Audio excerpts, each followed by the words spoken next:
Good morning, everyone, and welcome to SportsCenter Coast to Coast. I'm Cari Champion. Thank you so much for joining us. Today, we're starting in Dallas. No surprise there. So if they win on Thursday, it will be 11 consecutive wins. But that does not guarantee, and so make my co-anchors that does not guarantee a trip. Dickerson is one of the Rams' most popular players. He's a Hall of Famer. We know that. The face of the franchise, but he won't be cheering his old team on anytime soon.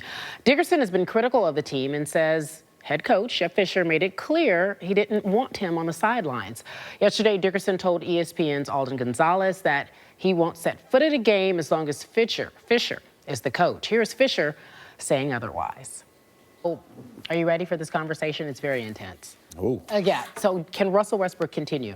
Yes, I think he can for sure. Look, he's the #1 athlete in the league, best.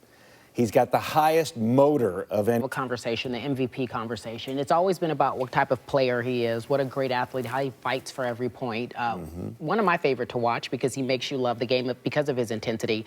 But at the end of the day, what does it all matter if the team doesn't make the playoffs? How does this, in terms of what we feel he is doing, this is truly phenomenal. If he does average a triple-double, he, along with Oscar Robertson, are the only ones to do it. But I still feel as if, bigger picture, I'm sure he wants to win it all, not just be Mr. Triple-Double. I think he wants to win it all, but he... And to the point, we appreciate you here on SportsCenter Coast to Coast. Next time you wear the neon shoes. Coming up next, Eric Dickerson says he's been banned from the Rams sidelines. Why is that? Was it a misunderstanding? He will join us next on SportsCenter Coast to Coast. You definitely don't want to. Our NFL analyst here with us now, and obviously, Keyshawn, you walked in while we were doing the interview, and you're well aware of what's happening with the Rams. You have your own radio show here. You discuss it. Your take on the back and forth? Well, I certainly know Eric very well, and Eric and I... in town trying to get off to a decent start. Not happening. Fan base help them.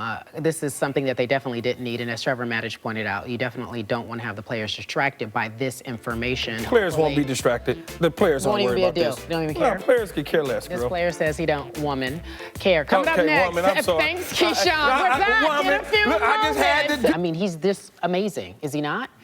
35 for comparison's sake. Let's talk about Michael Jordan. He had 28 in his entire career. We welcome in Amin Al-Hassan, NBA analyst. Thank you so much for joining us. We want to talk about him.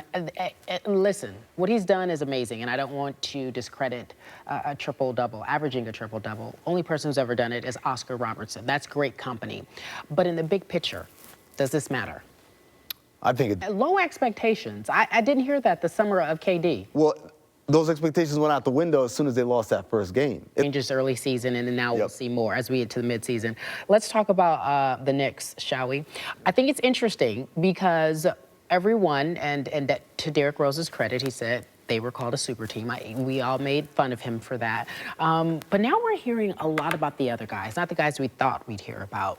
There was a conversation the other day that flew all the way in from Bristol just to come here to talk about the Lakers. That's crazy. Yeah, I didn't even want to go to the game. I just want to be here with you, Cari. Okay, good. Pumped. This is totally worth it. Coast to coast, you've made it, Ryan. Yep. So you were at the game last night. Tell me what you think you see when you see this team. Everyone's talking about how exciting they are and how much more competitive they are.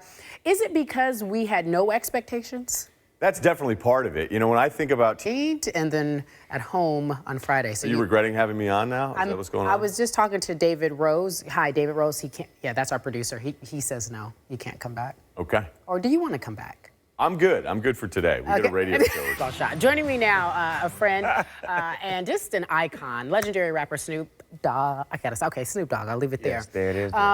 So we all know that you are a diehard Lakers fan. Last time that we really had an opportunity to sit with you in the city and what he means for the city, how would you describe it? I believe he was a shining star in the city of Los Angeles. He gave us a breath of fresh air. He gave us... You're full. You're watching TV. Yeah. They get it done against the Colts?